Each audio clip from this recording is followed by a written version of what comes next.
Something about their current path felt strange. The air was thicker than it had been not a moment ago. Rian could see the silhouetted figures of the elves in front of him, slowly making their way forward through the mists. They seemed to know where they were going. Adora, however, was a few feet in front of Rian, constantly turning back to face him to make sure he was still traveling with him.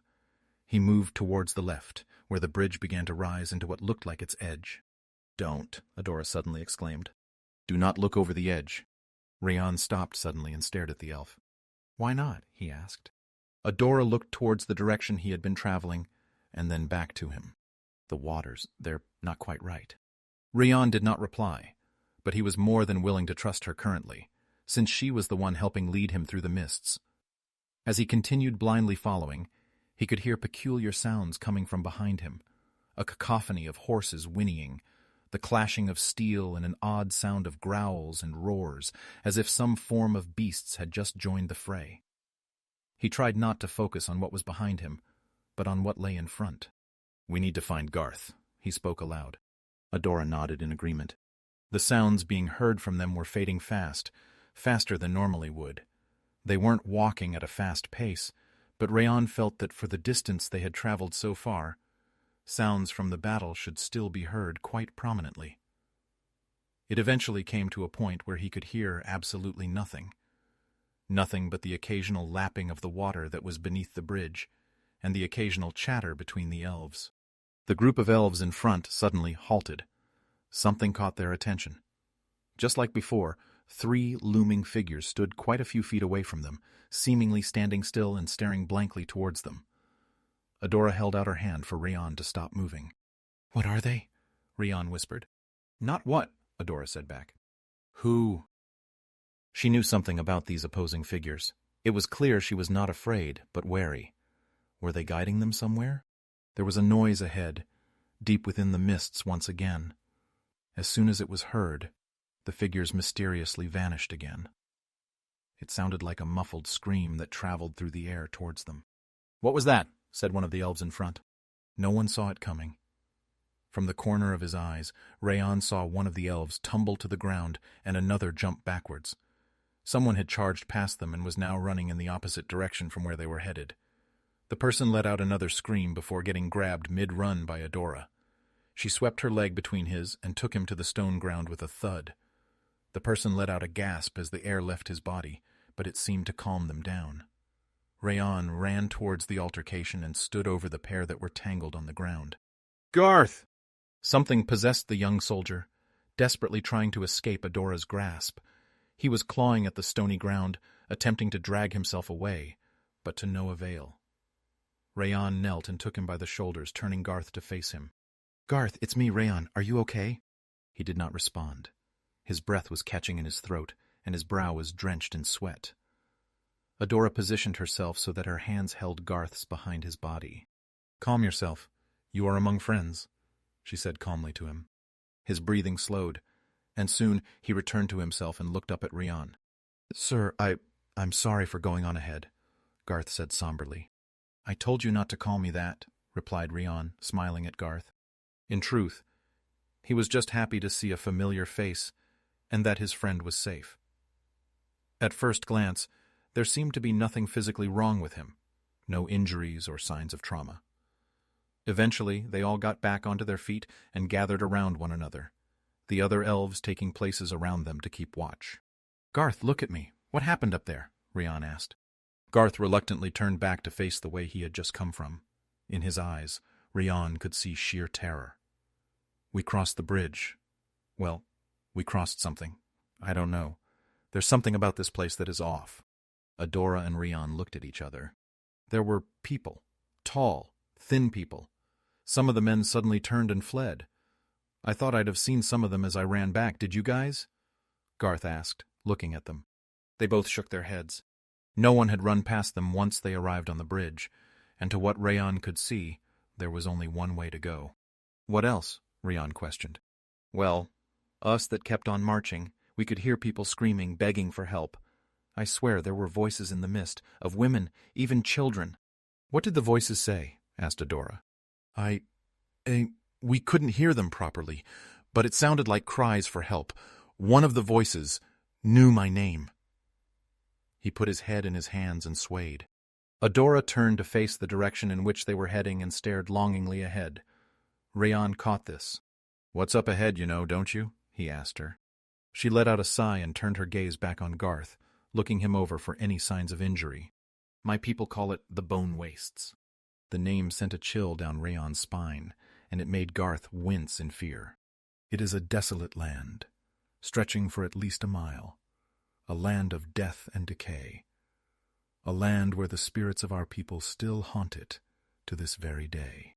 Normally, Rian would have felt skeptical about what Adora had just said, but the feeling that the bridge had given him, as well as the sight of these spectral figures that kept appearing, made him begin to question his reality.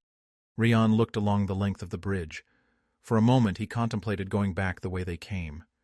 If Garth had returned from this place that Adora had spoken about, and this was his reaction, then surely the safer option, the lesser of two evils, was the one they knew of.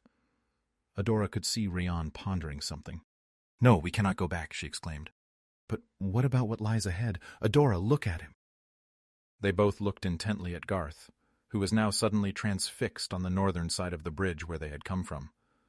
His eyes widened and his mouth slowly opened. Before Rian and Adora had fully turned to face where Garth was staring, they all heard it before they saw it. Voices had begun to rise from the mists, many of them intertwined beneath one another. Voices of shouts, screams, noises of horses galloping and whinnying, the clashing of steel swords against each other. From within the mists appeared pale silhouettes, large and small. It was like a dance of shadows that could be seen. Rian, Adora, and Garth all got to their feet as the shapes strove closer. "Watch out!" one of the elves shouted, who had been positioned closer to the northern part of the bridge than the others. The elf turned to run south, before suddenly being struck with a black shaft in their back, making them collapse to the ground, still. One of the nearby elves let out a sorrowful scream. "We need to go now!" Adora exclaimed, pushing the two men towards the southern exit of the bridge. Behind them, some of the shapes had manifested. Soldiers donning the familiar colors of Nostrudor had faded out of the gray mists and were battling towards where Rian and the others were. The soldiers all seemed unaware of the people at the southern end, as they were engrossed in trying to stem the tide of the men they fought. Some of them were still on horseback, pushing against soldiers who held broad shields out in front. What was strange was that it looked as if the soldiers of Nostrudor, the men he had departed the city with, were fighting amongst themselves. He recalled the company of horses that had stopped them on the ridge, the soldier whose helm had the large feather plume, and that they too were adorned in the same colors as Varric's men. Rian found himself standing still as the other elves passed him by. He couldn't help but study the ominous scene of battle that lay before him. What the hell was going on? He thought to himself, hand still firmly on the hilt of his sword. In the middle of the battle, a soldier on horseback appeared, charging through the ranks of both armies, utterly oblivious to whom he was knocking over or injuring. It was clear the direction they were headed, Rian's direction. "There you are!" The familiar voice of Varric rose from the crowds, drowning out the inane babble of the soldiers around him. His face looked contorted with rage. He held his sword aloft, his posture was rigid, and he showed no signs of slowing down his charge. "Why can't I move?" Rian internally screamed at himself. He could hear the others behind him calling on him to run, but his feet would not move from the spot he stood. Varric rode closer, slashing down a soldier that moved to intercept him. There was now a space where Varric rode, and Rian was standing. Suddenly, as if one of his own thoughts had leapt out from his mind and onto the battlefield, Adora appeared, tossing towards Varric what looked like a heavy stone. It rang through the air, faster than a stone of that size should have, and struck Varric on his temple. He immediately grunted and fell backwards off of his moving steed. The horse jolted towards the side as its reins were pulled in an awkward direction. Varric wriggled on the stone floor, grasping at his head where the stone had struck him. The momentum had stopped. Rian felt the feeling return to his body as Adora grabbed hold of his arm and pulled him southward. He did not recoil and let himself follow in her steps. Turning back a final time, He caught sight of one of the Nostrudor banners falling towards the ground as its bearer got trampled by one of the horsemen. What struck him the most was that as the banner snapped towards the ground, it was not fluttering with the gold and red he was used to. For the briefest of moments, the cloth shimmered deep purple and navy before vanishing back into the mist. The sight was soon taken from him as they found themselves further and further south into the mists on their side of the bridge, and the sounds of battle soon dissipated. The group, led by Adora, had been traveling for what felt close to an hour. They had been walking a straight path south the whole time. "How big is this bridge?" Rian said to himself. Garth overheard and replied, "I honestly don't even remember. I swear the company I was in didn't march this long."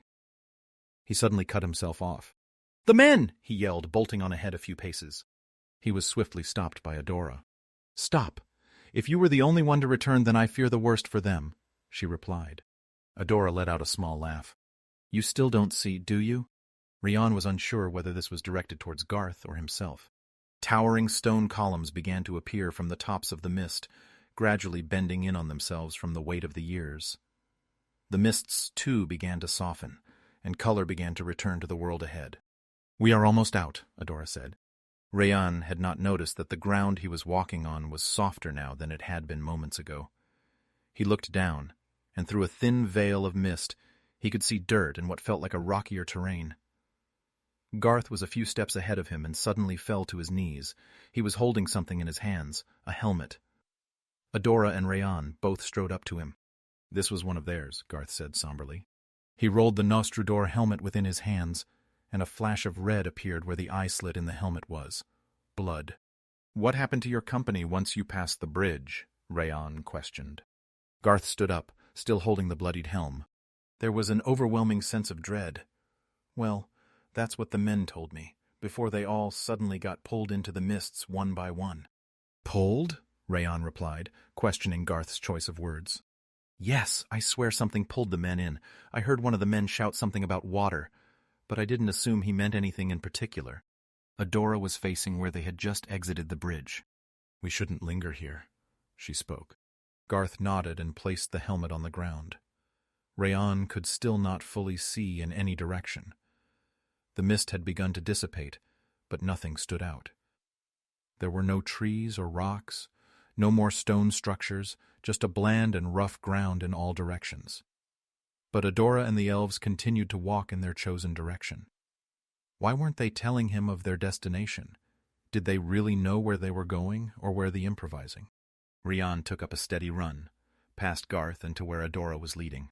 "Where exactly are you taking us?" he asked her. She stopped in her tracks all of a sudden, as did the other elves, and Garth caught up. "There." Adora raised her arm slowly and pointed ahead of them. To their surprise, their eyes had adjusted to the colorless wall in front of them. It was as if someone had pulled open a curtain to reveal something behind. Far beyond the wastes of what they could see, through the gaps in the lingering mists, a shape glistened into view.